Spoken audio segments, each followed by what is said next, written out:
guys, welcome back to our podcast Money Public Talks. Real Talks, Public Talks. Oke, balik lagi sama kita di sini buat ngobrol-ngobrol lagi buat bahas pemerintahan. Sebelumnya kenalin dulu, aku Listia dan teman-teman aku. Aku Humaira, Aku Laila, dan aku Tiara. Nah, di sini kita bakal bahas terkait yayasan. Nah, objek yang kita pilih di sini adalah Taruna Nusantara. Pasti teman-teman udah tahu banget Taruna Nusantara itu ada di Magelang. Dan menurut aku ini menarik banget nih karena banyak orang tuh salah paham sama Taruna Nusantara. Nah, banyak orang yang ngira itu sekolah negeri biasa karena identiknya sama kedisiplinan, semi militer, bahkan dekat banget nih sama negara. Nah, padahal secara kelembagaan dia itu berbentuk yayasan, jadi bukan instansi pemerintah langsung ya. Itu yang bikin pembahasannya kita ini menarik karena dia ada di tengah-tengah antara pendidikan, negara, dan organisasi non-laba. Aku tuh dulu pikirnya Taruna Nusantara itu juga sekolah milik TNI full, tapi ternyata nggak sederhana itu. Emang sih ada keterkaitan sejarah dan juga relasi yang kuat sama pemerintah, tapi pengelolaannya itu dilakukan sama yayasan. Nah, kalau Taruna Nusantara sendiri nih sebagai yayasan ini sebenarnya didirikan untuk memenuhi tujuan tertentu yang tentunya bukan mencari laba ya teman-teman. Ada tujuan sosial, pendidikan, keagamaan, dan lain sebagainya gitu. Jadi nggak cuma buat keuntungan pribadi tapi juga buat publik gitu. Itu salah satu karakteristik penting yayasan ya, karena berbeda dengan perusahaan. Yayasan itu yang bersifat yayasan itu bersifat non profit. Jadi kalaupun ada pemasukan besar, hasilnya itu nggak dibagikan ke pendiri atau pengurus. Nah, dana yang diperoleh yayasan itu harus dipakai lagi untuk mendukung tujuan organisasi. Misalnya nih untuk biaya operasional, terus pengembangan fasilitas, beasiswa dan pengembangan siswanya gitu. Kayak SMA ya teman-teman. Iya. Bukan kuliah. Makanya Taruna Nusantara itu bisa disebut sebagai yayasan walaupun mereka ini punya fasilitas yang bagus dan juga biaya pendidikan yang tinggi, karena dananya mereka ini diputar lagi untuk menunjang kembali kegiatan pendidikan dan juga pembinaan siswa-siswanya. Selain itu, karakteristik yayasan yang punya aset, punya fasilitas dan segala macam itu tuh bukan atas nama sendiri ya teman-teman. Itu tuh kayak gedung, asrama, terus fasilitas sekolah lain-lain itu tuh atas nama yayasan gitu. Jadi bukan milik sendiri. Nah, kalau sekolah negeri itu kan biasanya asetnya itu milik negara dan pendanaannya itu masuk APBN atau APBD. Nah, kalau yayasan itu sendiri pengelolaan aset dan dananya itu dilakukan secara mandiri oleh yayasan itu sendiri. Nah, walaupun mandiri nih, yayasan itu tetap bisa bekerja sama dengan pemerintah. Misalnya nih menerima hibah, bantuan pendidikan, atau dukungan kebijakan tertentu. Dan menurutku itu sih yang bikin Taruna Nusantara tuh unik, karena secara hukum ini dia berbentuk yayasan, tapi kalau secara identitas dia itu dekat sama pembinaan karakter dan juga kedisiplinan yang kuat. Nah, lagi-lagi ya teman-teman, nggak beda dari yang lain, yayasan itu lagi-lagi harus punya transparansi keuangan yang jelas gitu, karena kan mereka mengelola dana untuk kepentingan publik kan, jadi mau nggak mau tuh akuntabilitasnya tuh penting banget gitu, jadi harus tetap ada transparansi ke pihak luar. Nah, apalagi Taruna itu punya reputasi yang sangat besar dan alumninya itu banyak yang menjadi pejabat atau tokoh publik. Jadi masyarakat juga tentunya punya ekspektasi tinggi terhadap pengelolaannya. Ya, makanya akuntansi di yayasan ini tuh bukan cuma soal mencatat pemasukan dan pengeluarannya aja, tapi juga memastikan dananya itu digunakan sesuai dengan tujuan yayasan. Jadi bisa disimpulkan ya, kalau karakteristik yayasan itu ada bersifat non-profit, terus ada punya tujuan sosial dan juga pendidikan, asetnya terpisah dari pendiri, dan juga dananya itu harus dipakai kembali untuk mendukung tujuan organisasi, jadi diputar lagi. Nah, habis selesai bahas terkait karakteristik tadi, sekarang kita masuk ke pembahasan siklus akuntansinya. Sebenarnya secara teknis siklus akuntansinya tuh sama aja kayak siklus akuntansi pada umumnya ya teman-teman. Jadi kayak mulai dari proses pencatatan, terus jurnal, posting ke buku besar, terus penyesuaian sampai ke akhirnya bikin laporan keuangan. Nah, jadi tahapan dasarnya itu tetap ngikutin siklus akuntansi yang berlaku secara umum gitu. Nah, tapi yang bikin beda itu karakter lembaga dan sumber dananya. Kalau perusahaan jasa itu fokusnya cuma mencari laba dari kegiatan usaha. Nah, yayasan justru bergerak untuk tujuan sosial, pendidikan, atau kemanusiaan. Karena itu arus dananya juga datang dari banyak sumber dan tidak semuanya itu bebas digunakan. Ya, contohnya nih di yayasan pendidikan kayak Taruna Nusantara itu sumber dananya bisa berasal dari biaya pendidikan siswa, sumbangan alumni, hibah pemerintah, donasi masyarakat, dan lain-lain. Jadi pemasukan yayasan itu nggak hanya bergantung pada satu jenis pendapatan aja. Jadi sumbernya itu banyak ya. Tapi semua sumber dana itu nggak bisa loh diberlakukan secara sama karena ada dana yang emang penggunaannya itu dibatasi oleh pihak pemberi dana. Jadi yayasan itu nggak bisa sembarangan dalam mengalokasikan uang yang mereka terima. Benar banget. Contohnya kalau misalnya ada donatur tuh ngasih sumbangan, ngasih bantuan gitu ke Taruna Nusantara. Nah, Taruna Nusantara tuh nggak boleh pakai sumbangan itu tuh buat misal donatur itu ngasih ke Taruna Nusantara aku sumbang nih buat pembangunan asrama gitu ha. Itu kayak gitu Taruna Nusantara tuh nggak boleh pakai uang itu tiba-tiba buat bayar listrik atau buat kebutuhan operasional lainnya. Jadi tuh uang yang diterima dari pihak donatur harus dialokasikan sesuai dengan kebutuhan dan sesuai dengan tujuan yang udah ditetapkan gitu. Nah, dari situ tuh mulai kelihatan kalau akuntansinya itu lebih sensitif dan detail. Karena bukan cuma soal uangnya ada atau tidak, tapi juga soal amanah dan tanggung jawab. Tanggung jawab penggunaan dana itu sesuai tujuan awalnya. Nah, makanya nih di entitas non-laba itu ada istilah dana terikat dan dana tidak terikat. Dana terikat itu berarti penggunaannya itu sudah ditentukan oleh pemberi dana, baik untuk kegiatan tertentu maupun dalam periode tertentu. Gitu.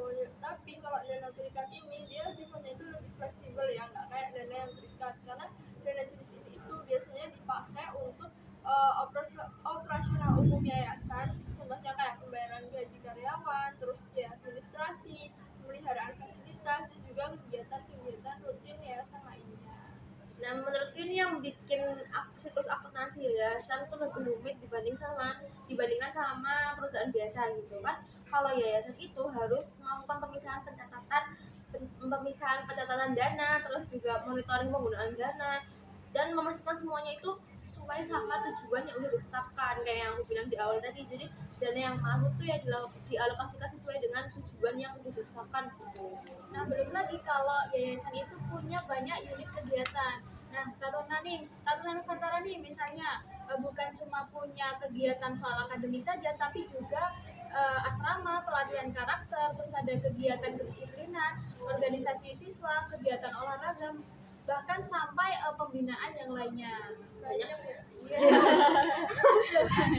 iya banyak banget ya. Nah, berarti transaksi keuangannya itu pasti sangat banyak dan beragam ya. Mulai dari biaya makan siswa juga, terus perlengkapan asramanya, honor pembinanya, sampai pemeliharaan fasilitas pendidikannya. Semua transaksi itu harus dicatat secara rinci dan bisa dilacak asalnya dan penggunaannya. Berarti kalau kegiatannya banyak tuh emang benar-benar harus detail ya, karena kalau nggak detail tuh nanti malah bisa muncul masalah akuntabilitas, terutama kalau yayasannya itu mereka menerima dana hibah dari pemerintah ataupun bantuan dari lembaga tertentu yang memiliki aturan pelaporan yang ketat. Kan kalau di pemerintah kan pasti punya ketentuan administrasi dan format laporan tersendiri. Nah, kalau dari yayasan tuh harus mengikuti standar akuntansi dari yayasan sendiri, tapi juga nggak boleh melenceng gitu dari standar akuntansi yang udah ditetapkan sama pemerintah. Dan menurut aku ini cukup challenging ya, karena di satu sisi yayasan itu merupakan badan yang independen, tapi di sisi lain administrasinya dan pelaporannya itu tetap harus menyesuaikan dengan aturan dari pihak eksternal, terutama dari pemerintah. Nah, makanya nih staf keuangan di yayasan itu nggak cukup ya kalau misal cuma paham debit kredit aja. Mereka juga harus memahami regulasi, proses audit, pengolahan dana hibahnya, sampai tata kelola organisasi yang baik. Tapi paham itu juga belum cukup sih, karena mereka juga harus tetap menjaga transparansi agar semua pihak yang memberikan dana itu bisa tetap percaya ke yayasan ini dalam mengelola keuangannya. Dan kalau kita lihat lebih dalam lagi, kalau siklus akuntansi di yayasan itu sebenarnya bukan cuma proses administrasi atau pencatatan angka doang gitu, karena di laporan keuangan yayasan sendiri itu tuh juga berupa bentuk tanggung jawab kepada pihak-pihak masyarakat maupun donatur atau pemerintah yang terlibat atau yang udah kasih percayaan gitu, kasih kepercayaan buat yayasan itu gitu. Jadi yayasan itu tetap, misal nih Taruna Nusantara ini harus tetap mempertanggungjawabkan ini nih dananya udah dipakai buat ini aja gitu. Karena kan laporan keuangan yayasan itu bukan hanya menunjukkan kondisi keuangannya aja ya, tapi juga menunjukkan apakah dananya itu benar-benar digunakan sesuai tujuan sosial dan pendidikan atau enggak. Jadi bisa disimpulkan ya teman-teman, kalau akuntansi yayasan itu benar-benar berkaitan sama transparansi, akuntabilitas, dan juga tanggung jawab moral dalam mengelola amanah dana yang diberikan oleh berbagai pihak tadi. Nah, habis kita tadi udah bahas siklus akuntansinya, sekarang kita bahas ke laporan keuangannya. Jadi kalau di Taruna Nusantara sendiri tuh banyak orang mikir kayak laporan keuangan tuh, laporan keuangan Taruna Nusantara apalagi yayasan gitu kan, sebuah yayasan tuh kayak cuma formalitas aja gak sih, kayak cuma buat audit atau syarat administrasi aja gitu. Nah, padahal dari laporan keuangan itu bisa kelihatan arah dan prioritas organisasi. Bahkan menurutku itu bisa jadi cermin dari identitas yayasan itu sendiri. Karena nih dari sana tuh kita bisa lihat apakah dananya itu lebih banyak dipakai untuk pengembangan pendidikan, pembangunan fasilitasnya, atau malah terlalu besar di biaya administratifnya. Tapi laporan keuangan yayasan itu formatnya beda loh dari perusahaan-perusahaan lainnya. Contohnya ada apa aja tuh, Li? Iya, biasanya ada laporan posisi keuangan, terus laporan penghasilan komprehensif, terus laporan perubahan aset neto, ada laporan arus kas, terus CALK, catatan atas laporan keuangan. Nah, yang bikin menarik tuh istilahnya bukan laba ditahan atau modal pemilik, tapi aset neto. Ya, karena kan yayasan itu nggak punya pemilik pribadi ya kayak perusahaan. Jadi konsep kekayaannya tuh lebih diarahkan ke keberlanjutan organisasi. Dan menurutku perubahan aset neto tuh juga penting banget, karena dari situ tuh bisa kelihatan nih apakah yayasan ini makin sehat secara finansial atau justru mereka makin ketergantungan sama bantuan-bantuan yang dikasih dari luar. Selain itu juga ada CALK, catatan atas laporan keuangan, yang sering banget di skip kan bagian ini. Padahal sebenarnya bagian yang penting, bagian atau informasi-informasi sensitif itu malah disajikan di CALK ini gitu. Nah, itu misalnya ada soal sumber hibah. Nah, ada soal sumber hibah, terus ada kebijakan penggunaan dana, komitmen kerjasama, bahkan risiko tertentu yang dihadapi oleh yayasan. Nah, untuk lembaga sebesar Taruna Nusantara nih, transparansi laporan keuangannya tuh jadi hal yang paling krusial lah ya. Karena ekspektasinya publik itu pasti tinggi banget. Ya, apalagi masyarakat juga sering banget gak sih menghubungkan kualitas lembaga sama kualitas pengelolaannya. Jadi kalau masyarakatnya sering banget kalau pengelolaan keuangannya jelek tuh, oh berarti kualitas lembaganya jelek gitu gak sih? Iya, kalau laporan keuangannya berantakan kan orang bisa mempertanyakan kayak profesionalitas si akuntannya gimana gitu. Dan menurutku yayasan pendidikan tuh unik karena dia nggak cuma mempertanggungjawabkan uang, tapi juga nilai sosial dan kepercayaan publik. Ya, makanya nih audit di yayasan itu benar-benar bisa ketat ya, karena yang dijaga itu bukan cuma angkanya aja, tapi juga reputasi lembaganya. Dan menurutku laporan keuangan di yayasan tuh bentuknya legitimasi sosial juga, karena kayak ini tuh jadi kayak bukti kalau mereka itu benar-benar menjalankan tujuan organisasinya. Betul banget. Itu tadi bagian-bagian laporan keuangan sebenarnya sama ya, hampir sama, cuma bedanya di yang aset itu tadi itu ya. Oke, habis udah selesai bahas laporan keuangannya, sekarang kita bahas ke pencatatan akuntansinya. Kalau kita bahas soal pencatatan akuntansi yayasan, menurutku tantangannya itu cukup besar sih, karena kan banyak transaksi yang sifatnya non komersial dan berbeda dari perusahaan biasa. Kayak yang udah disebutin tadi kan. Nah, kalau di perusahaan kan mayoritas transaksi itu bentuknya jual beli atau kegiatan usaha yang lebih mudah diidentifikasi gitu kan. Sedangkan kalau yayasan kan nggak ada aktivitas jual beli atau lain sebagainya. Banyaknya transaksi itu sifatnya kayak bantuan, hibah atau dukungan sosial. Terus yang harus didata tuh benar walaupun nggak selalu melibatkan pembayaran secara langsung. Jadi proses pencatatannya itu sering membutuhkan ketelitian dan pertimbangan yang lebih detail lagi gitu. Iya, nah contohnya itu hibah barang atau bantuan fasilitas dari pihak lain. Misalnya nih ada alumni atau donatur yang memberikan kendaraan operasional. Terus ada juga komputer, perlengkapan sekolah, bahkan bangunan untuk mendukung kegiatan yayasan. Nah, secara kas mungkin yayasan itu tidak mengeluarkan uang, tetapi aset itu tetap punya nilai ekonomi dan manfaat jangka panjang.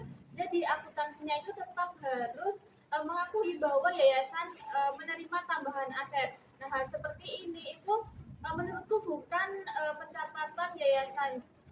Menurutku membuat catatan yayasan itu menjadi lebih kompleks dibandingkan sekedar mencatat uang masuk dan uang keluar. Nah, transaksi kayak gitu tuh tetap harus dicatat kan ya, walaupun tidak ada transaksi jual beli langsung, karena dalam akuntansi itu kan setiap aset yang dimiliki oleh organisasi itu harus bisa dipertanggungjawabkan keberadaannya. Jadi walaupun asetnya itu didapat dari hibah atau sumbangan, yayasan itu harus tetap mencatat kapan asetnya diterima, terus siapa pembelinya, dan berapa nilai aset tersebut. Kalau tidak dicatatkan laporan keuangannya itu bisa jadi tidak menggambarkan kondisi yayasan yang sebenarnya gitu.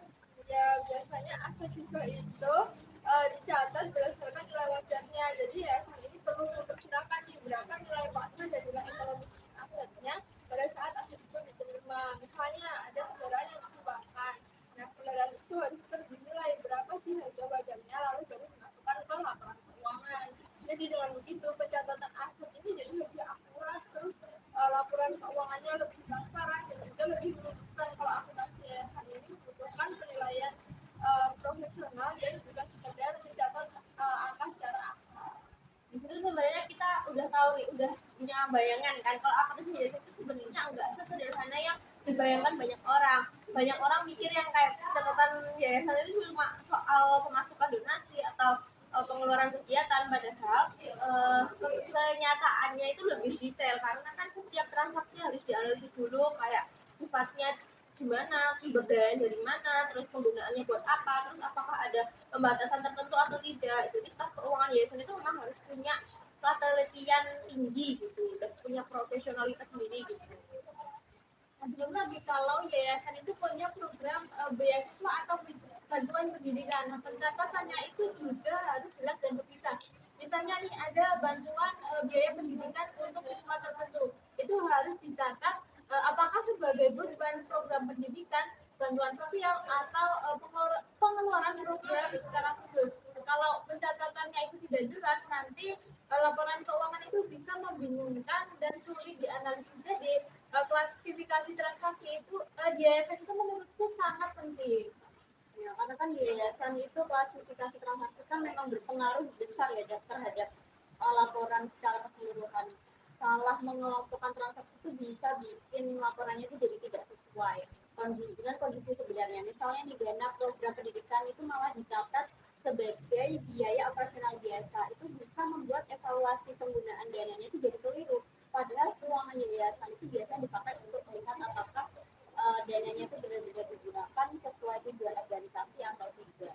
Menurutku yang bikin kompleks itu karena ini sih sumber dananya itu sangat beragam dan punya karakter yang beda di masing-masing sumbernya. Karena ada dananya itu yang sifatnya bebas dan ada juga yang terikat untuk program-program tertentu dan ada yang harus dipertanggungjawabkan secara khusus. Selain itu juga ada yang memiliki batas waktu penggunaan nih. Jadi pencatatannya itu nggak bisa disamain kayak perusahaan pada umumnya. Iya, dananya itu ada yang berasal dari donasi sukarela masyarakat, terus pembayaran pendidikan peserta didik, terus untuk pemerintah, bantuan alumni, sponsor, terus bahkan ada kerjasama dengan kelembagaan dan pihak lain. Nah, setiap sumber dana itu tuh punya pengaturan penggunaan dan pelaporan yang berbeda gitu. Jadi yayasan harus benar-benar memahami asal dananya bagaimana, terus sebelum melakukan pencatatan itu harus ada klasifikasinya dulu gitu. Dan masing-masing sumber dana itu punya perlakuan akuntansi sendiri. Misalnya nih dana hibah pemerintah biasanya itu punya ketentuan administrasi yang lebih ketat dibandingkan donasi biasa. ada laporan penggunaan, terus ada bukti transaksi sampai evaluasi program yang harus disiapkan. Sedangkan kalau donasi umum itu mungkin lebih fleksibel penggunaannya. Jadi akuntan yayasan itu harus paham bagaimana memperlakukan setiap jenis dana supaya tidak terjadi salah pencatatan. Dan misalnya nih ada bantuan pemerintah itu sering memiliki syarat penggunaan tertentu. Dana tersebut itu biasanya hanya boleh dipakai untuk kegiatan yang sudah ditentukan dalam proposal atau perjanjian bantuan. Jadi kalau misal pencatatannya itu salah atau penggunaannya tidak sesuai, bisa dianggap penyalahgunaan dana. Bahkan dalam beberapa kasus, yayasan itu bisa dikenai sanksi administrasi atau kehilangan kepercayaan dari pihak pemberi bantuan. Ya makanya pengendalian internal ya satu penting banget teman-teman, karena harus ada sistem yang memastikan kalau setiap transaksi itu udah diperiksa, disetujui dan juga didokumentasikan dengan baik. Karena dengan pengendalian yang kuat, resiko kesalahan dan penyimpangan itu bisa dikurangi. Menurutku hal ini penting banget sih, karena yayasan itu bisa mengelola dana yang sifatnya amanah dari berbagai pihak. Oke teman-teman, karena tadi ada suatu kendala, jadi makanya kita pindah tempat dulu ya teman-teman. Oke, kita balik ke pembahasan yang tadi. Jadi selain laporan keuangan, ada hal yang harus diperhatikan juga nih teman-teman. Salah satunya yaitu pengendalian internal, karena hal ini tuh penting banget. Yang dimana di suatu perusahaan atau yayasan itu harus ada sistem yang memastikan setiap transaksi itu sudah diperiksa, disetujui dan didokumentasikan dengan baik. Karena dengan adanya pengendalian internal yang kuat, maka resiko kesalahan pencatatan atau penyimpangan itu bisa lebih diminimalisir. Dan menurutku ini penting banget sih, karena yayasan itu kan mengelola dana yang sifatnya amanah dari masyarakat dan juga pihak pemberi bantuan, yang itu harusnya minimalisir ya pengendalian. Nah, karena risiko penyimpangan dana itu di organisasi sebenarnya tetap ada gitu. Bahkan kadang orang tuh terlalu percaya hanya karena bangganya tuh punya nama gitu kan. Tahu kan Taruman Nusantara tuh punya nama banget kan. Nah, apalagi dia bergerak di bidang pendidikan juga. Padahal kan semua organisasi itu tetap membutuhkan sistem pengawasan yang baik, terus transparansi dan pencatatan itu juga yang rapi, tetap harus dijaga supaya masa RKP itu nggak hilang gitu. Dan menurutku justru karena yayasan itu membawa nama sosial dan pendidikan, pengelolaannya itu harus lebih hati-hati dibandingkan organisasi biasa, karena yang dipertaruhkan itu bukan hanya kondisi keuangan tapi juga reputasi lembaga dan kepercayaan masyarakat. Kalau sampai ada masalah keuangan, dampaknya itu bisa terhadap citra yayasan itu sendiri. Iya, menariknya lagi nih, yayasan non profit itu bukan berarti sistem keuangannya yang itu santai atau sederhana ya. Banyak orang mengiranya tuh karena tidak mencari keuntungan, maka pencatatannya itu justru lebih mudah. Padahal dalam praktiknya itu sistem keuangan yayasan itu seringkali lebih ketat karena harus menjaga akuntabilitas penggunaan dana dari berbagai pihak. Jadi menurutku akuntansi yayasan ini bukan cuma soal teknis administrasi ataupun pencatatan transaksi aja nih teman-teman, karena di dalamnya ini ada tanggung jawab moral yang besar, hukum dan juga sosial sekaligus di dalam satu yayasan. Karena setiap dana yang diterima itu kan harus bisa ditanggungjawabkan dengan jelas ya kepada masyarakat, donatur, pemerintah dan juga semua pihak yang berhubungan ke yayasan ini. Nah, kita udah bahas pencatatan akuntansinya, nggak mungkin kita nggak bahas standarnya nggak sih? Ya, sekarang kalau standar akuntansi untuk yayasan di Indonesia itu ya dalam laporan keuangannya mengacu pada ISAK 35 tentang entitas berorientasi non-laba. Nah, sebelum ada standar itu banyak yayasan itu nyusun laporan keuangannya dengan format masing-masing, jadi kurang seragam gitu. Ya, setelah ada ISAK 35 ini itu laporan yayasan itu jadi lebih terstruktur dan bisa dibandingkan. Ya, dan menurutku ini penting banget sih, karena di zaman sekarang ini yayasan itu udah dituntut untuk harus makin profesional. Apalagi yayasan kayak Taruman Nusantara yang punya nama besar dan disebut jadi sorotan publik gitu, sorotan masyarakat lebih tinggi daripada sekolah-sekolah lainnya. Oh, nah standar akuntansi itu bukan cuma aturan teknis, tapi juga alat buat menjaga kredibilitas organisasi. Karena kan kalau laporannya sesuai standar, orang jadi lebih percaya ya bahwa pengelolaan dananya itu serius. Ya, dan menariknya walaupun yayasan itu bersifat non-profit, mereka ini tetap harus menerapkan prinsip akuntansi yang kuat ya, jadi harus mengacu pada standar akuntansi yang berlaku. Jadi kita nggak boleh mikir kayak organisasi yayasan gitu kan, berarti administrasinya tuh santai gitu kan, nggak kira pemerintahan, tapi nggak gitu ya teman-teman. Justru tuntutan akuntabilitasnya tuh juga besar banget gitu. Benar, apalagi sekarang masyarakat kan dari sini, jadi orang tuh pengen tahu dana yang masuk di Partai buat apa aja.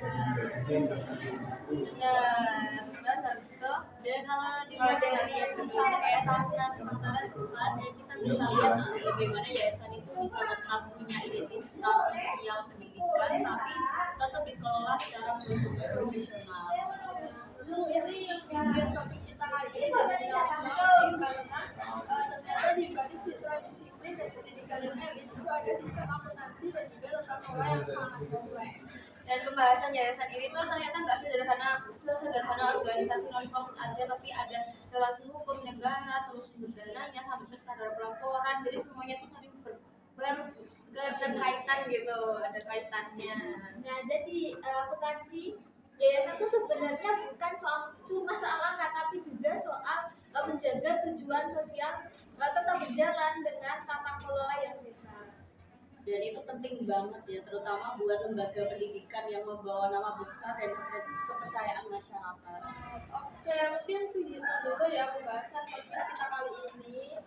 Semoga obrolan kita kali ini tentang yayasan Unsur di Taruna Nusantara itu bisa bikin kalian lebih paham dan juga lebih terbuka pikirannya kalau yayasan tuh ternyata jauh lebih kompleks dari yang kita bayangkan, tapi di sisi lain juga lebih menarik daripada yang kita lihat luarnya gitu. Oke, benar banget. Semoga pembahasan yang kita sampaikan di sini bisa sampai ke teman-teman dan bisa diingat terus sama teman-teman. Jadi teman-teman tahu nih implementasinya dari teori-teori yang kita pelajari di akuntansi sektor publik.